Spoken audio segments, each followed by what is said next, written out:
गणगौर पर्व है शक्ति का, महिलाओं का पर्व। कलकत्ता महानगर में 125 से भी अधिक वर्षों से एक अनूठे अंदाज में मनाया जा रहा है और वो अंदाज ये है कि पुरुषों की सशक्त भागीदारी, लेकिन पर्व तो महिलाओं का ही है और इस कार्यक्रम में महिलाओं की उपस्थिति बहुत जरूरी है और उनको उपस्थिति मेरी आप सभी से प्रार्थना है, जो भी माताएं बहनें खड़ी हैं उन्हें आसन उपलब्ध करवाएं। आज के कार्यक्रम के उद्घाटनकर्ता जिन पर नाज है, बीकानेरी समाज को राजस्थान सरकार में विभिन्न पदों पर सुशोभित हुए, शिक्षा क्षेत्र में जिनका विशेष उल्लेख आता है, हम सबके आदरणीय प्रोफेसर श्री बी.डी. कल्ला, श्री बुलाकीदास जी कल्ला से मैं अनुरोध करता हूं वे उद्घाटन भाषण देकर आज के कार्यक्रम का शुभारंभ करें। श्री बुलाकीदास जी कल्ला, कृपया जोरदार तालियों से उनका अभिनंदन हो। वे इस कार्यक्रम में भाग लेने हेतु विशेष तौर पर यहां पधारे हैं। श्री बुलाकीदास जी कल्ला।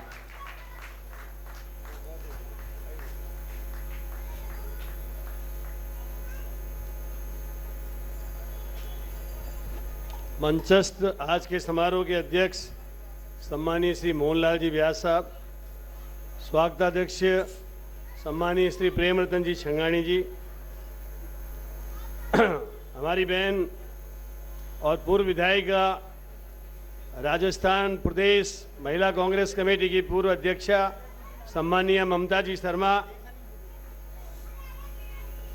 सम्मानीय ज्योतिर्विद पंडित श्री कृष्ण जी कराड़ू जी, सम्मानीय राजेश कुमार जी लाट, सम्मानीय श्री कमल किशोर जी मल साहब, सम्मानीय भरतराम जी तिवारी, सम्मानीय श्री अशोक पारीक जी, सम्मानीय श्री प्रकाश चंडालिया जी, सम्मानीय भाई राजीव वर्ष जी, बहन देवाश्री विश्वास जी, उपस्थित सभी सम्मानित बुजुर्गगण, सगा प्रसंगियों और उपस्थित भाइयों बहनों और नौजवान साथियों, मनसापूर्ण गवर्जा माता जी के इस उत्सव में, समारोह में आने की कई वर्षों से मेरी इच्छा थी, लेकिन इन दिनों में विधानसभा का सत्र होने के कारण चाहते हुए भी नहीं आ सकता था। आप जानते हैं कि माता जी के दरबार में जब उनका आदेश होता है तभी आदमी आ सकता है, बिना उसके आदेश के नहीं आ सकता। तो आज का दिन मैं अपने आपके लिए सौभाग्यशाली मानता हूं कि आज मुझे मनसा पूर्ण गवर्जा माता जी के दर्शन करने का सौभाग्य मिला।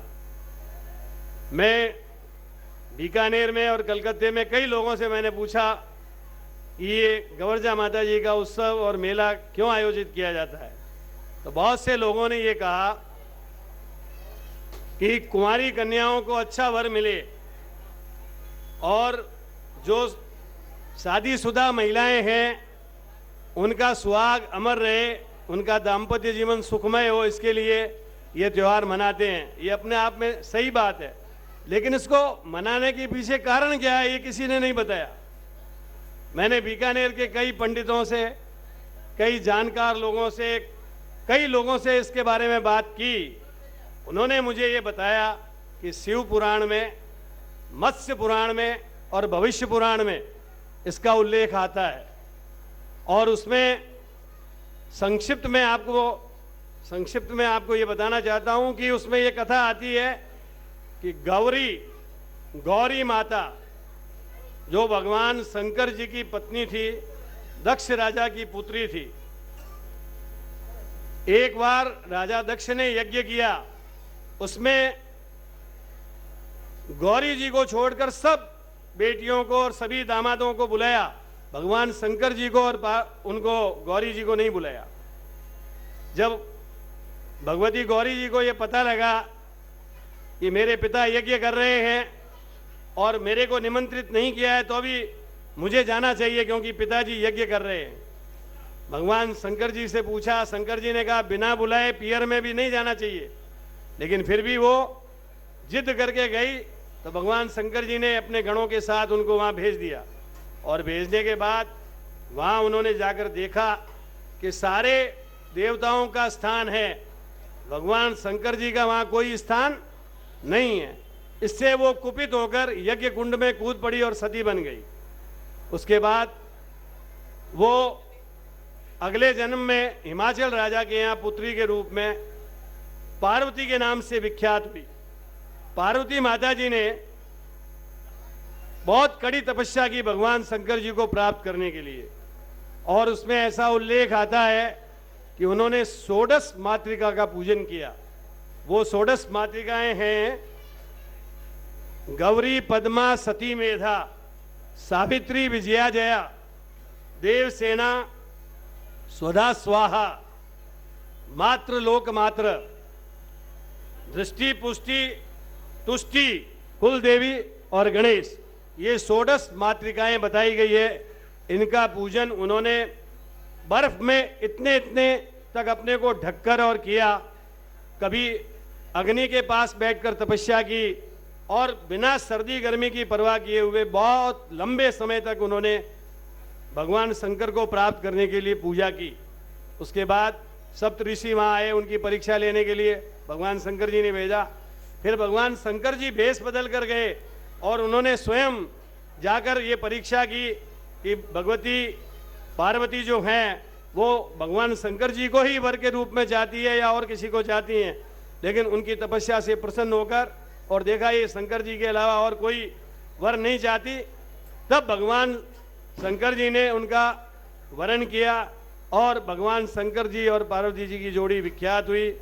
उसके बाद आप ये देखो कि ये पूजन जब अपन करते हैं तो होली की रक्षा, होलिका का दहन हो गया, सबको हम शिव रूप मानते हैं, और उसका दहन होने के बाद उसकी रक्षा से 16 पिंडोलियां बनाकर षोडश मातृकाओं के रूप में उनकी पूजा की जाती है और कम से कम 16 दिन तक की जाती है।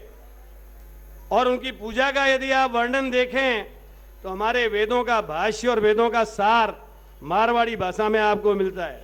बारी आड़ा बारी खोल, बारी री कुमारी खोल। हम कहते हैं ना, आगच्छ श्री राम मंत्रस्य राम ऋषि अनुष्टुप छंद कूर्मो देवता। इस तरह से संस्कृत में जैसे वर्णन है वैसे मारवाड़ी में बारी आड़ा बारी खोल, बारी री कुमारी खोल, गौरजा भाई को आनंद दे, यानी आह्वान कर लिया। और उसके बाद केसर कुंकू भरी रे दड़ाई रे, वह मैं कौन कौन नाई रे, वह मैं भाई गौरजा भाई नाई रे। और उसके बाद उसका पूजन कैसे किया जाता है, आवाहन, स्थापन, पूजन, षोडशोपचार से पूजन कैसे किया जाता है, इसका पूरा वर्णन आपको गौर के गीतों में मिलेगा। अब उसके विगत में मैं नहीं जाना चाहता, लेकिन एक दंत कथा और है। एक बार शिवजी और पार्वती जी ये दोनों कहीं जा रहे थे और वहां उन्होंने देखा रास्ते में एक गाय तड़फ रही थी। तो उन्होंने कहा कि ये गाय क्यों तड़फ रही है। पार्वती जी ने शंकर जी से पूछा। उन्होंने कहा ये इसलिए तड़फ रही है कि ये प्रसूता है, इसके बच्चा होने वाला है। तो कि महाराज ये इतनी तड़फ रही है, मेरे तो गांठ बांध दो, मेरे ये कभी तकलीफ नहीं हो। तो कि नहीं, गांठ बांधनी नहीं चाहिए। फिर आगे चले, दूसरे गांव में गए, वहां एक घोड़ी तड़फ रही थी। घोड़ी की तड़फन को देखकर पार्वती जी ने पूछा ये क्यों तड़फ रही है, कि इसके बच्चा होने वाला है। तो कि महाराज ऐसी तड़फन देखी नहीं जाती है, मेरे तो गांठ बांध दो। तो पार्वती जी को कहा कि गांठ नहीं बांधनी चाहिए। फिर एक आगे कोई बड़े शहर में गए, वहां एक रानी जो है करा रही थी। ये करा क्यों रही है, कि इसके बच्चा होने वाला है इसलिए करा रही है, कि मेरे तो आप गांठ बांध दो। बहुत जिद किया, बहुत जिद किया, तो भगवान शंकर जी ने उनके गांठ बांध दी। गांठ बांधने के बाद शंकर और पार्वती जी अपनी भौजाई के गौर जाके उजाने के लिए जा रहे थे। उजाना तो आप सब समझते ही हैं, गौरजा जी का उजाना। तो उसके लिए जब जा रहे थे तो वहां अपने ससुराल में 16-17 दिन रहे। जब वापस आने लगे तो वहां पर बहुत शानदार रसोई बनाई। उस दिन शंकर भगवान ने सारा भोजन पूरा का पूरा जीम लिया और जीमने के बाद 16 फल और 4 फोगले ये छोड़ दिए। पार्वती जी जब आई तो पार्वती जी ने वो 16 फल और 4 फोगले अरोग लिए और एक लोटा पानी पी लिया। पीने के बाद जब वो वापस गए तो रास्ते में एक पेड़ के नीचे, बरगद के पेड़ के नीचे दोनों विश्राम करने लगे। पार्वती जी को पूछा कि आपने क्या रसोई जीमी? तो कि महाराज जो आपने जीमी वही मैंने जीम ली। तो उन्होंने उस समय उनके ढकनी को खोल कर देखा तो उसमें 16 फल, 4 फोगले और फोगले के अलावा एक लोटा पानी मिला। तो उन्होंने कहा आपने तो ये खाया है। तब उन्होंने ये कहा कि महाराज आज ही आप वचन दो कि किसी गरीब के यहाँ पता नहीं लगे कि इसने क्या खाया है क्या नहीं खाया है, ढकनी खुलनी बंद हो जाए। तो ढकनी उस दिन से खुलनी बंद हो गई। उसके बाद जब वापस गए तो सबसे पहले उस बड़े शहर में जहां पर रानी के बच्चा होने वाला था वहां बधाइयां बंट रही थी कि यहाँ क्या हुआ, यहाँ रानी के लड़का हुआ है और सारी तरफ खुशियां बंट रही है, बधाइयां बंट रही है। तब उन्होंने वहां कहा कि महाराज ऐसा बच्चा तो मेरे भी होना चाहिए कि मैंने तेरे को कहा था ना तू गांठ मत बांध, अब ये गांठ कैसे खुलेगी। उसके बाद आगे गए तो वहाँ घोड़ी के बच्चा होया हुआ था, वहाँ भी खुशियाँ मनाई जा रही थी। तो क्या यहाँ क्या हो रहा है कि यहाँ घोड़े के बच्चा हुआ है, इसकी खुशियाँ बांटी जा रही है। तो कि महाराज मेरे भी बच्चा होना चाहिए। उसके बाद आगे गए तो गाय के जो बछड़ा हुआ तो वहाँ पर भी खुशियाँ मनाई जा रही थी कि महाराज मेरे भी लड़का होना चाहिए। तो क्या तुमने गांठ बांध ली, चलो कैलाश चलते हैं। कैलाश गए, वहां पर शिवजी तो विचरण करने चले गए। पार्वती जी बड़ी उदास थी। उन्होंने अपने शरीर की मैल से एक पुतला बनाया और पुतला बना करके उसमें प्राण फूंक दिए। कहा तुम द्वारपाल बन के यहाँ रहो, मैं स्नान करने जा रही हूँ, जो भी कोई आए उसको आने मत देना। वहां जाकर के बैठ गए। अब वहां पर पार्वती जी अंदर स्नान कर रही हैं, इधर शंकर भगवान घूमते घूमते आ गए। वहां देखा कि नया द्वारपाल कहाँ से आ गया। उसको कहा कि मुझे अंदर जाने दो। उसने कहा माता जी स्नान कर रही है। वो भी पहचाना नहीं कि शंकर भगवान है। तो उन्होंने मना किया। भगवान शंकर जी को गुस्सा आया, त्रिशूल से उसका सर काट दिया और अंदर चले गए। पार्वती जी ने कहा आपको किसी ने रोका नहीं? कि नहीं मुझे रोका तो था, लेकिन मैंने सोचा है कि ये आदमी नादानी कर रहा है, मुझे रोक रहा है अपने घर में जाने से। ऐसी सूरत में पार्वती जी नाराज हो गई। नाराज हो गई, भगवान वापिस आए, अपने गणों को कहा कि जो पहले मिले उसको ले आओ और लाकर इनके ऊपर लगा। क्या आपने दे दिया कि ये गणाध्यक्ष होगा, ये सारे देवताओं में अग्रज पूजा जाएगा, इसलिए तुम कोई चिंता मत करो, ये बहुत बड़े मनीषी होंगे और सब देवताओं के अध्यक्ष गणाध्यक्ष होंगे। तब से गणेश जी की महत्वता बढ़ी और उन्होंने भी प्रसन्न होकर गणेश जी को कई वरदान दिए। देवताओं ने अपने कई हथियार दिए उनको अलग अलग तरीके से और गणेश जी को गणाध्यक्ष पद की उपाधि दी। तो इस तरह की अनेक कथाएं आती है। तो मैं उसमें नहीं जाकर के इतना कहना चाहता हूं कि मनसा पूर्ण माता जी गौरजा जी जिसकी आप पूजा करते हैं, और कलकत्ते में तो मैंने एक ये देखा कि बीकानेर में तो केवल मातृशक्ति पूजा करती है। अरे तो मनक भी गौरेरा पूजन करे, आप आज हमारे बहुत खुशी हुई मैंने। और आवाज सही भी है कि माता जी की पूजा करो आप और माता जी की इज्जत करो तो लक्ष्मी जी आप ही इज्जत कर सी। जिका लोग आप ही भगवान ने आप री घर में लुगायों ने डांट टपट करे, मैं देखूं बड़े दर्द रह जाए। और जेठे मातृशक्ति रो आदर हुए, मातृशक्ति की पूजा हुए, बड़े लक्ष्मी जी की बरसात हो जावे। एक वास्ते कलकत्ता लोग जगह लक्ष्मी जी की पूजा करे, गौरजा जी की पूजा करे, इने कारण धनाढ़ हुआ। हमने आज राज मालूम पड़ गयो कैठे लुगाया तो पूजन करे ही करे, लेकिन मनक लोग जगह गौरजा रो पूजन करे बेरो रहस्य आज आने से पतो लाग गयो। ये तरीके से मंच पर दो अखबारों का संपादक बैठा है। मैं बाने आ बात कहनी चाहूँ कि राजस्थान की संस्कृति बहुत निराली है। उत्पादन में जो वो परिवर्तन हुआ है, हल और बैल से लोग पहले खेती करता, अबे लोग ट्रैक्टर से खेती करे। और जो परिवर्तन है और सभ्यता रो परिवर्तन है। और आप लोग आप तीज त्योहार होकर मनाओ, आप और संस्कृति है जो आप देखो अणवार गणराज हिंडोले में हिंडाउला, कोई भी जागरण हुए, कोई भी मेड़ो हुए, कोई भी संगीत रो प्रोग्राम है, पहले गणेश जी ने मनाओ ताकि निर्विघ्न संपन्न हो जाए। और गणेश जी ने मनाने के बाद में फिर आगे किसो गीत हुए, जो पहली क्रिकेट रे मैच में पहली सचिन तेंदुलकर खेल सी, पीछे वो खेल सी, जो ये में पूरी एक संस्कृति में बनियोड़ा है। पहला किसो गीत गासी, पीछे किसो गासी, आ चीज बनियोड़ी है कि नहीं प्रोहित जी? तो ये तरीके से मैं आ कहना चाहूँ कि आपरे जो होली रो त्योहार आवे तो राजस्थानी भाषा रा गीत है, वे पता लगाया दे कि किसो त्योहार मनाए जा रहे हैं। जो आप होली में गाओ, होलिया में उठे रे गुलाल कह दो रे मंगेतर से, बैसू पहली बसंत उत्सव आवे, जाने आछो देवर मारो रे, बहुरी रूमाल वाड़ो रे के देवर मारो रे, नकलस घड़ा दो देवर जी घर में सारो थारो रे, पैसा लागे पिए जी रा नाम थारो रे के देवर मारो रे। तो कहना रो तात्पर्य मारो वो है कि बसंत सु लेर फिर होली, होली के बाद में गवर जा पूजन दो गणगौर, भवर माने पूजन दो गणगौर।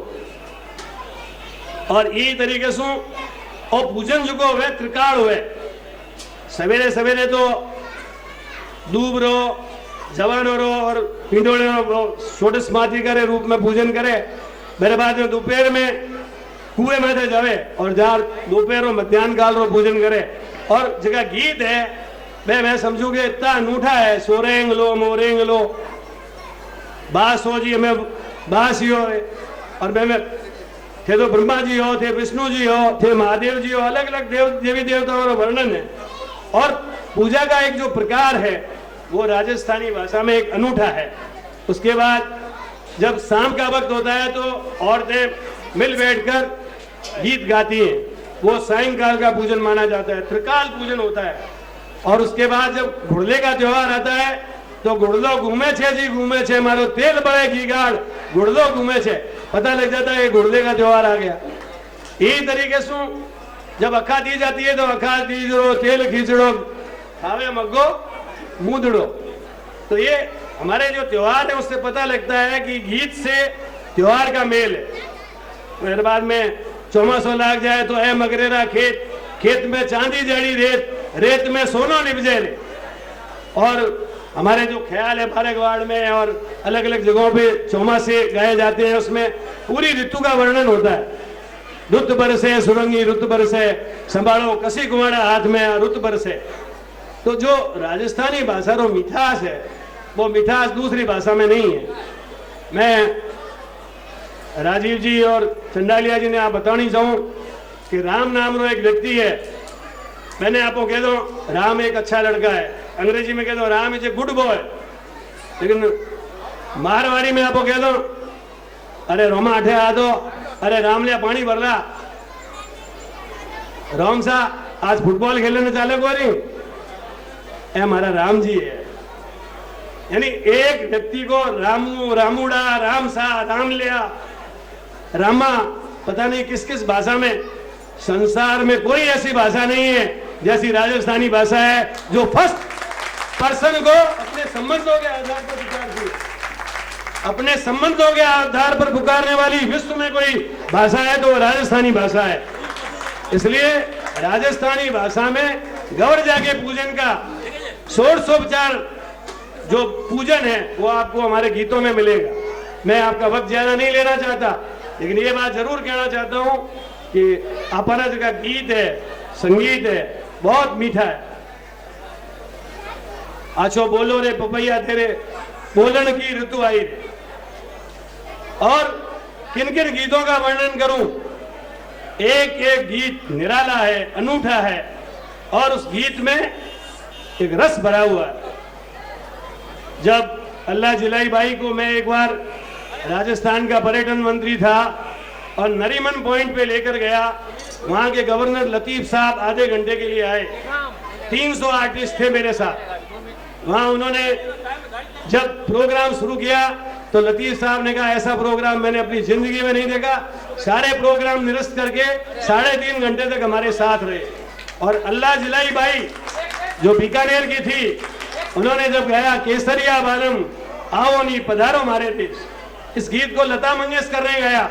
और लता मंगेशकर ने गाने के बाद जब अल्लाह जिलाई बाई का कैसेट सुना तो लता मंगेशकर ने कहा मैंने बहुत अच्छे गीत गाए हैं, लेकिन मैं माठ राग अल्लाह जिलाई बाई जैसी नहीं गा सकी। तो उस बीकानेर नगरी से आप सब लोग और राजस्थान के अनेक प्रांत अलग अलग जिलों से आप लोग यहाँ पर गौरजा जी का पूजन करते हैं। मैं आप सब लोगों के उज्जवल भविष्य की मंगल कामना करता हूँ।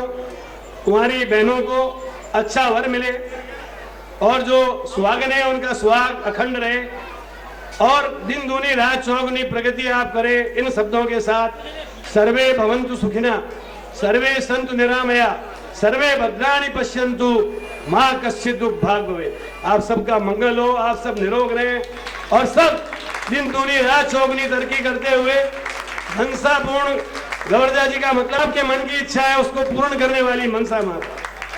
तो जो मन से आप इनकी पूजा करके देखिए, भगवान को कहना नहीं पड़ता। कई लोग भगवान, कई बार मैं जैसे कई बार देखता हूं कि लोग क्या है आजकल के वक्त में भगवान को भी जाकर के प्रलोभन देते हैं कि मेरे पोता हो जाए तो मैं आपको सवामणि करूं, मेरे लड़का फर्स्ट डिवीजन आ जाए तो मैं सवामणि करूं। तो मैं कहना ये चाहता हूं कि गौरजा जी को तो केवल मन में आप ले आइए, वो आपके मन की इच्छा जान जाएगी। और जैसे कहते हैं ना कि अनन्या चिंतयन्तो मां ये जना पर्युपास्ते तेसा नित्याभियुक्ता नाम योगक्षेमम वहाम्यम। जो अनन्य चित भाव से मनसापूर्ण माता जी को भजेगा, ध्याएगा, उसकी इच्छा स्वतः ही भगवती पूरी कर देगी। इन्हीं शब्दों के साथ आप सबके उज्जवल भविष्य की मंगल कामनाएं। आपने मुझे यहाँ सम्मान देकर बुलाया, उसके लिए आप सबका बहुत बहुत आभार, धन्यवाद। और आने में विलंब हुआ, इतने वर्षों के बाद है, इसके लिए गौरजा माता जी से और आपसे माफी चाहता हूँ। बहुत बहुत धन्यवाद। रंग रंगीले राजस्थान से विशेष तौर पर इस गणगौर महापर्व पर यहाँ उपस्थित हुए आदरणीय श्री बुलाकीदास जी कल्ला ने राजस्थान की संस्कृति के अनेकों रूपों पर प्रकाश डाला।